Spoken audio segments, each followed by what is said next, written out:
영국의 수학자이자 철학자로 형이상학 이론을 발전시킨 화이트헤드라는 분이 있는데, 이분이 런던 대학교에서 정년 퇴임을 한 이후에 미국에 있는 하버드 대학교 철학 교수로 초빙이 됩니다. 아주 유명한 분이죠.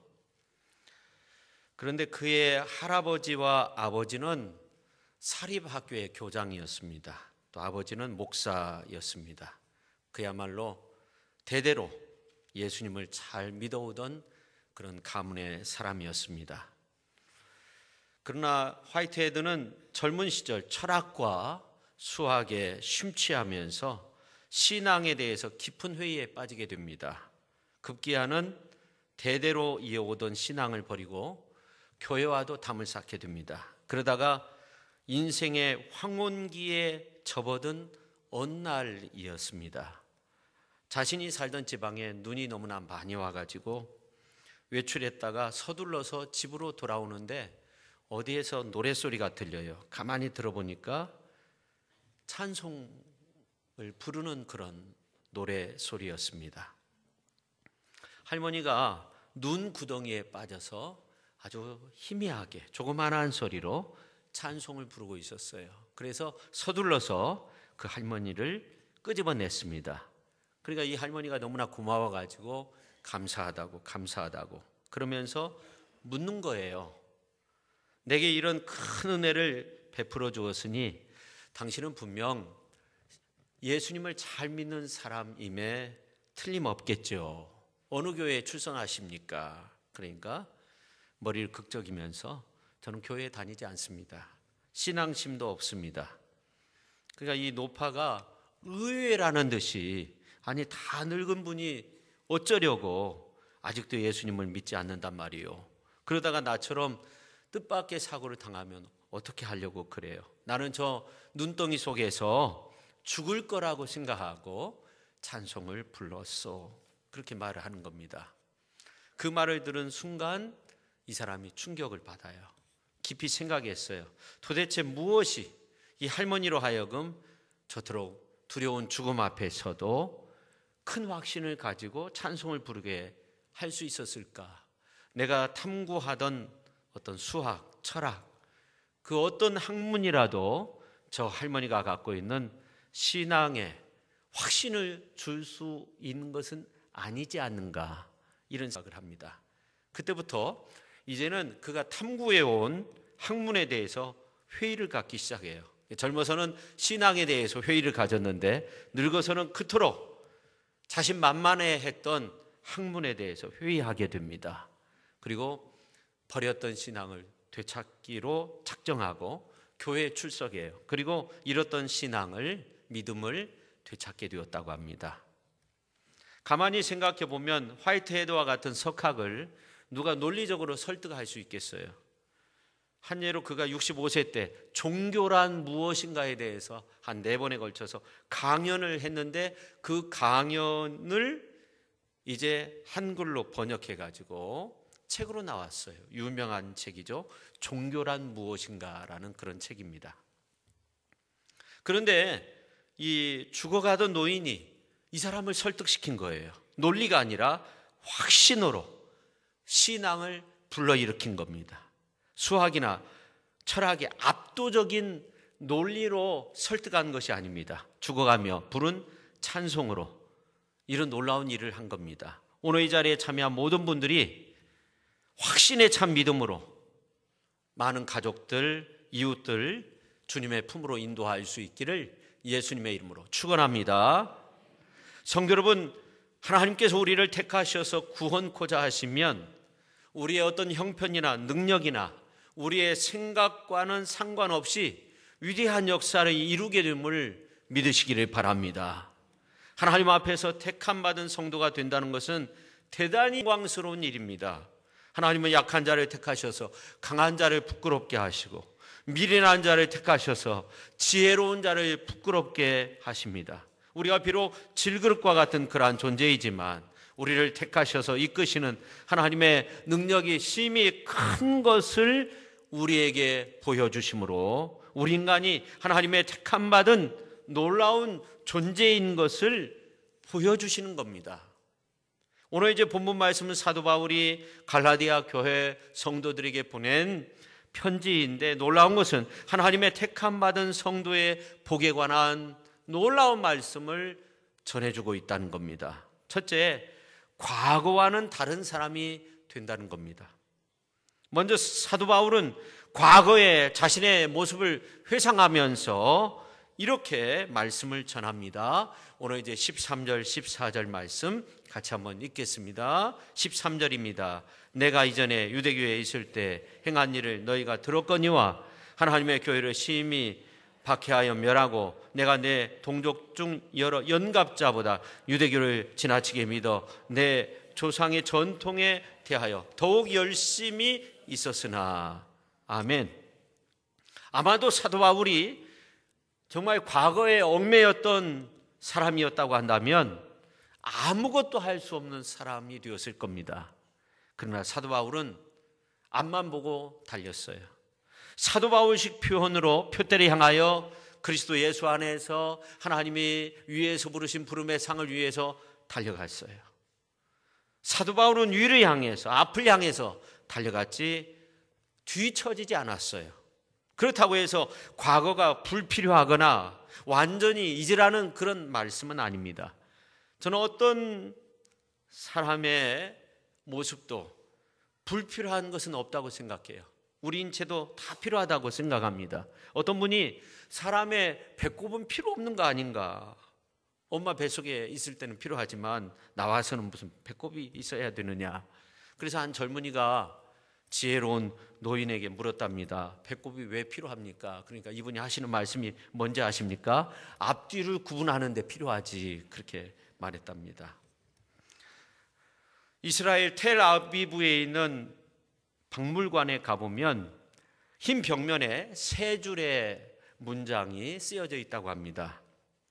과거를 기억하라. 현재를 살라. 미래를 확신하라. 과거 없는 현재가 없고 현재 없는 미래가 없습니다.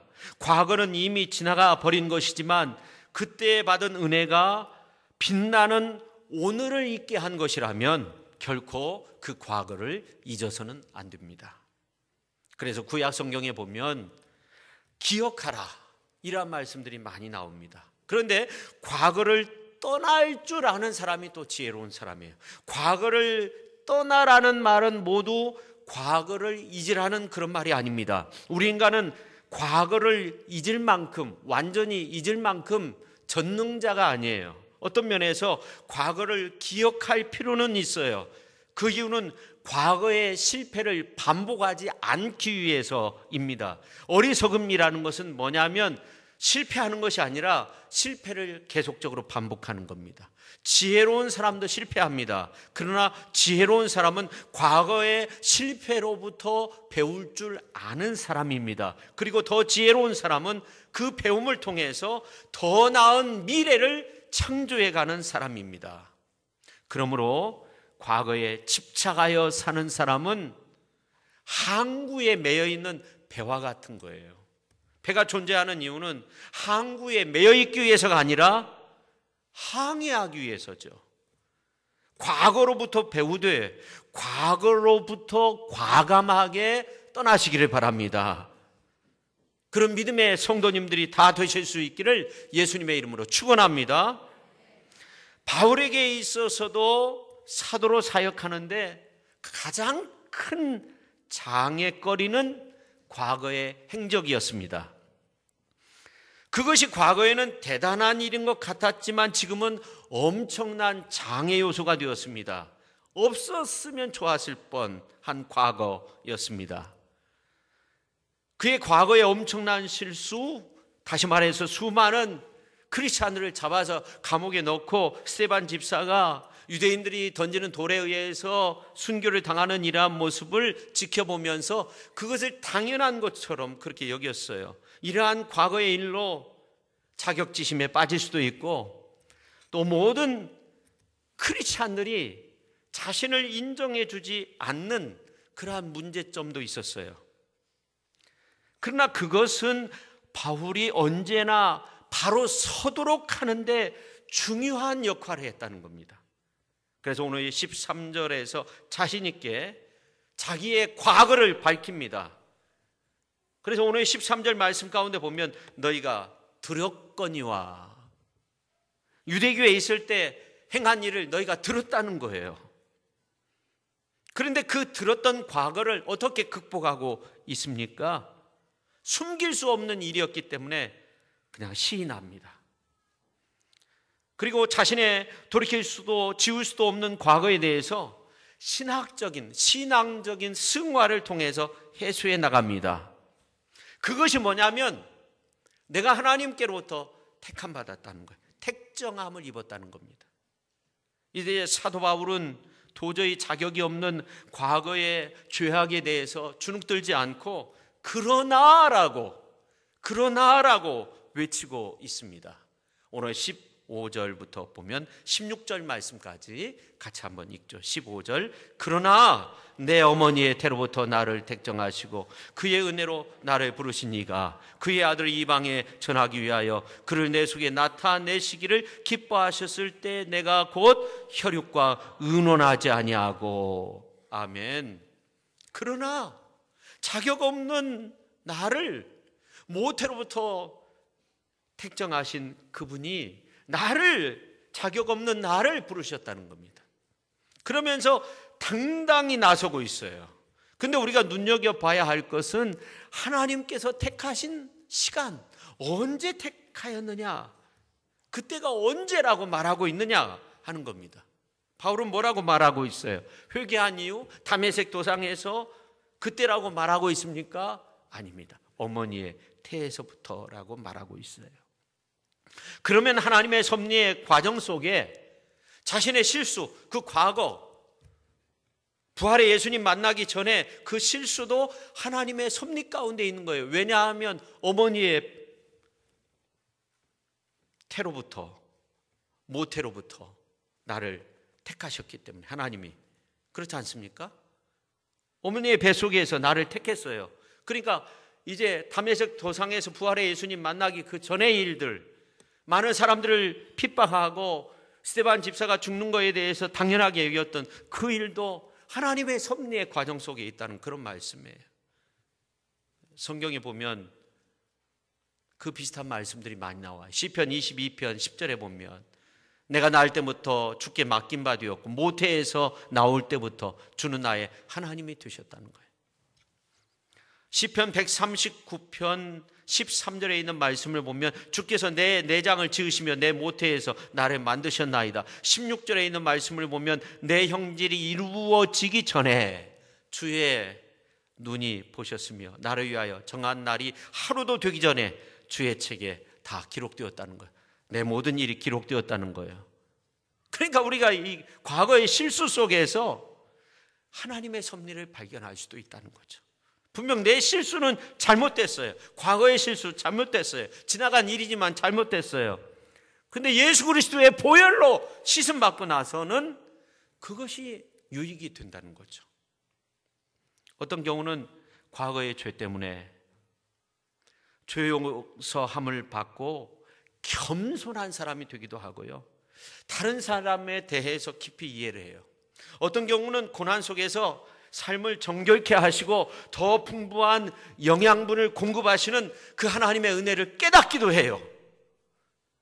어떤 경우는 고난 속에서 시편 기자의 고백인데 이 고난당하는 것이 내게 유익이라는 거예요. 시편 119편 71절에 있는 말씀을 보면 그러면서 뭐라고 말씀해요? 내가 주의 율례들을 배우게 되었나이다. 할렐루야. 이렇게 우리의 삶이 하나님 앞에 드려진 것이라면 나의 위대한 미래를 위해서 그 과거도, 그 과거의 실수도 미래를 위해서 엄청난 창조의 원동력이 될 수 있다는 겁니다. 믿으시기를 바랍니다.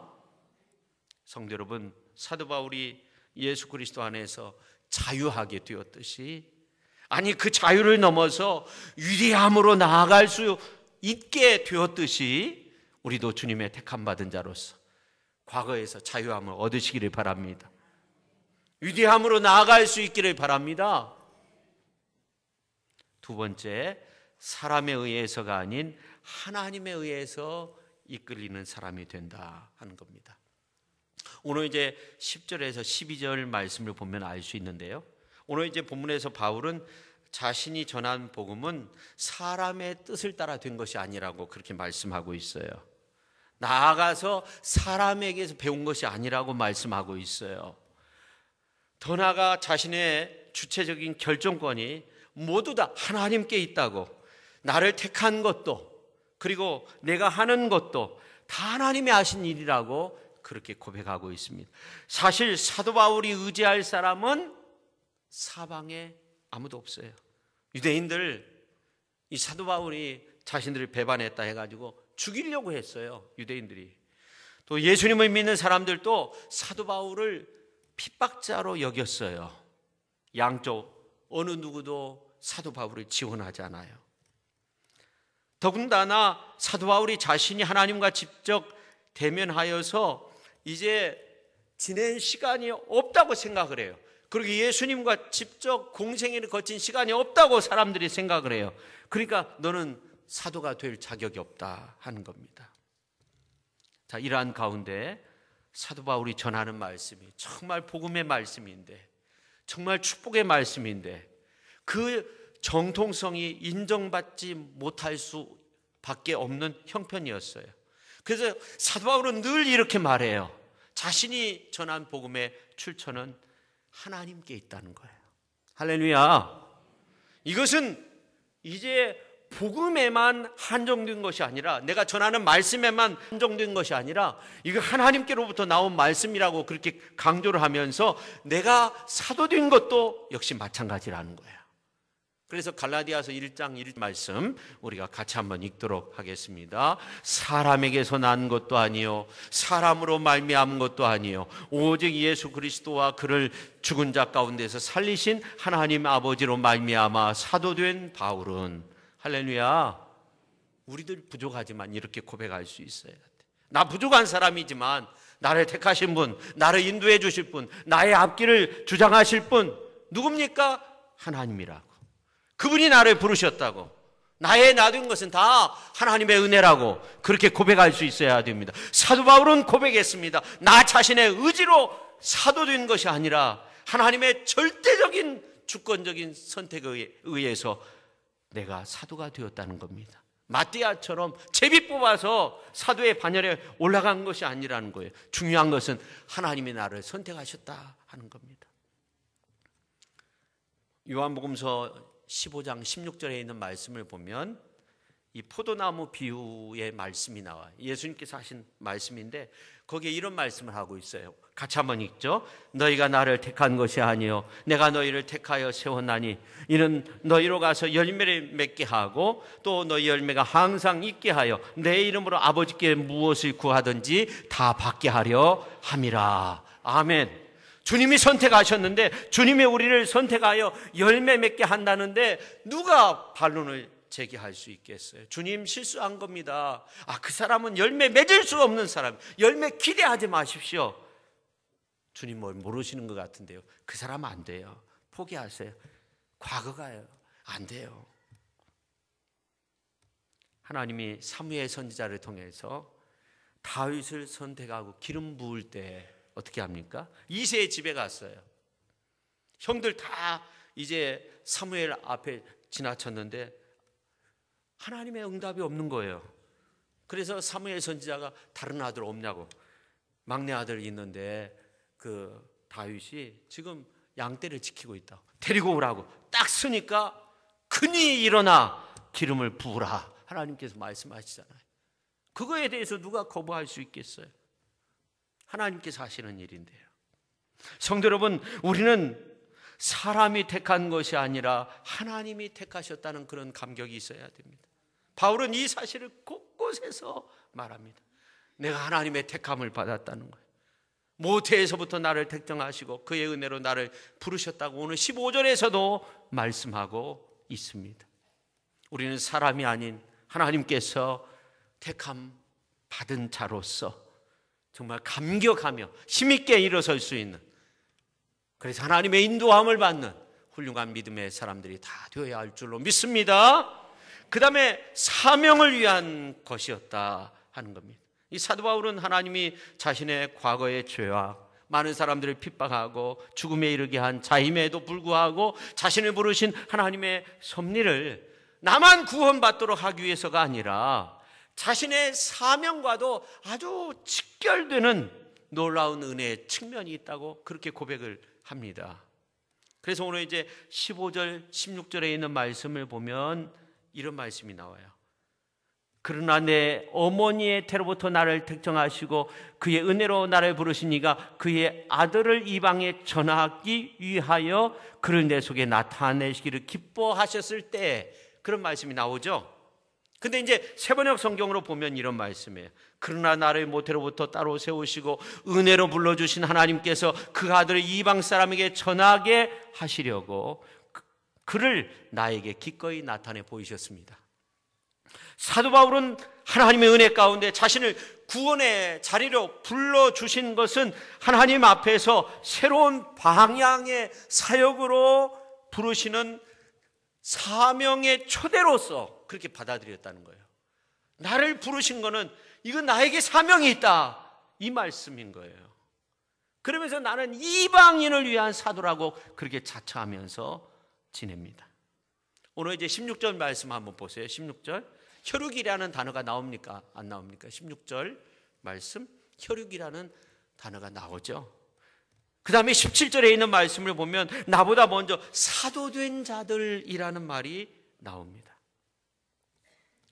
그런데 이 두 부류의 사람, 혈육은 유대인들이 말해요. 그리고 나보다 먼저 된 사도들 이렇게 나오는데 이들은 다 이 사도 바울에 대해서 그렇게 좋게 평가를 하지 못했어요. 맨 처음에는 그렇죠. 그래서 바울은 앞에서도 말씀드렸는데 양쪽에 의해서 거부될 수밖에 없는 그런 운명 속에 있었던 거예요. 그게 현실이에요. 바울의 현실이 안타까운 거죠. 결국 바울은 나는 이방인에게 복음 전할 수밖에 없다, 그런 처지에 놓이게 된 거예요. 자신의 과거가 자기를 지금 몰아넣고 있는 현실이 사명으로 나가고 있는 거예요. 이방인에게 나를 복음을 전하는 주의 종이 되어야 한다 하는 겁니다. 근데 바울은요, 그 자기의 현실을 보면서, 과거가 자신을 몰아넣는 그 현실을 보면서 절대로 절망하지 않았다는 것이 중요해요. 우리가 이 세상 살면서 실수할 때도 있는데 그것으로 인해서 낙심하거나 절망해서는 안 돼요. 하나님의 위대한 역사로 받아들여야 돼요. 오히려 하나님의 사역을 위한 역사로 우리가 받아들일 수 있어야 돼요. 사도 바울은 그렇게 했어요. 그래서 갈라디아서 2장 8절에 보면 이런 고백을 하고 있습니다. 베드로에게 역사하사 그를 할례자의 사도로 삼으신 이가 또한 내게 역사하사 나를 이방인의 사도로 삼으셨다는 거예요. 로마서 11장 13절에 있는 말씀을 세번역 성경으로 보면 나는 이방 사람인 여러분에게 말합니다. 내가 이방 사람에게 보내심을 받은 사도인 만큼 나는 내 직분을 영광스럽게 생각합니다. 참 놀랍죠. 여러분, 우리의 과거는요, 낭비로 지워지는 그런 과거가 아닙니다. 믿으시기를 바랍니다. 택함 받은 우리는요, 과거의 세계가 현실의 세계로 새롭게 재생되고 미래를 향한 부유한 삶으로 사명이 충만한 세계로 나를 인도한다는 이 사실, 여러분 믿으시기를 바랍니다. 하나님이 나를 택하셔서 새로운 사명으로 그렇게 충만케 나를 인도하신다는 거예요. 여러분, 하나님은 과거의 나의 모습을 통해 새로운 미래로 창조해 가시는 하나님이 되시는 줄로 믿으시기를 바랍니다. 하나님은 때로 나의 과거의 무능이라는 것을 새로운 미래의 소망으로 바꾸시는 하나님. 하나님은 과거의 실수마저 미래의 새로운 소망을 위한 자료가 되도록 그렇게 만드시는 하나님. 더 나아가 그 하나님은 과거의 죄된 모습마저 미래의 새로운 자원으로 만드시는 하나님이 되시는 줄로 믿으시기를 바랍니다. 사도 바울은 이런 과정을 통해서 의미 있는 이방인의 사도로서 새로운 사명을 찾은 거예요. 그리고 심리적으로도 아주 자부심을 갖게 되잖아요. 사도 바울은 자신을 택하신 하나님의 은혜에 감격해가지고 자신의 이제 소명을 발견하고 거기에서 전력하는 그러한 삶을 살았어요. 그리고 최선을 다하는 그런 결단력 있는 그런 아름다운 삶을 살았습니다. 이제 하나님께 택함받은 우리 모두는 새로운 미래에 열려진 그런 세계 속에서 하나님의 사명자들로 아름답게 설 수 있기를 예수님의 이름으로 축원합니다. 그렇게 아름답게 서서 사도 바울처럼 위대함으로 나아가기 위해 표대를 향해서 하나님이 위에서 부르신 그 부름의 상을 향해 전력 질주할 수 있는 귀한 성도의 모습을 지닐 수 있기를 예수님의 이름으로 축원합니다. 축원합니다.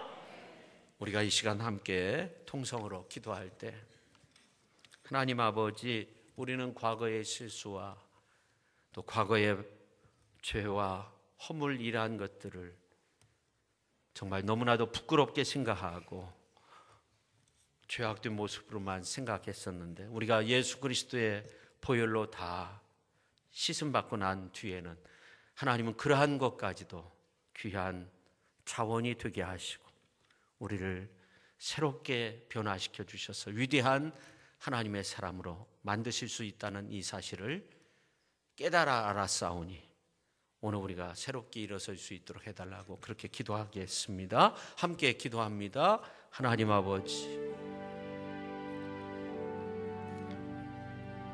우리는 우리의 과거를 너무나도 죄악된 모습으로만 생각하고 죄된 모습으로만 생각하고 그냥 과거를 다 지워버렸으면 좋겠다고 그렇게 생각하면서 마음 아파하고 어두움 속에서 지냈던 그러한 우리의 모습들 하나님이 용서하여 주시옵시고 이제 변하여 새 사람 된 모습으로 주의 영광을 위해 아버지 하나님이여, 하나님은 그 모든 것들을 자원으로 삼으시오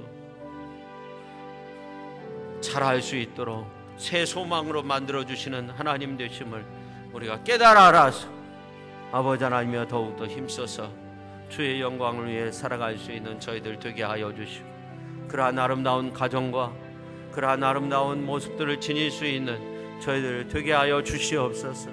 저희들 연약하고 부족합니다. 오 하나님, 저희들이 하나님 능력의 손에 붙들림 받은 가운데 하나님의 인도함을 받게 하시고 아버지 하나님이 아브라함의 복이 이삭에게로, 이삭의 복이 야곱에게로, 요셉에게로 이어졌던 것처럼 우리가 믿음의 승리자로서 아름답게 설 수 있도록 주께서 함께하여 주옵소서. 예수님의 이름으로. 하나님 아버지 감사드립니다. 택함을 받은 성도의 복이 무언가에 대해서 생각해 보았습니다. 그리스도 안에서 새로운 피조물 되고 과거의 것이 오늘 우리에게 소망을 주는 새빛으로 창조될 수 있음을 오늘 말씀을 통해서 알았습니다. 아버지 하나님, 오늘 우리가 새로운 모습으로 변하여서 새 사람 된 그러한 훌륭한 모습으로서 아름답게 서게 하시고 하나님의 귀한 일들을 믿음 안에서 잘 감당하고 또 하나님의 인도함을 받는 훌륭한 하나님의 사람들이 다 될 수 있도록 성령께서 함께하여 주옵소서. 예수님의 이름으로 기도하옵나이다. 아멘.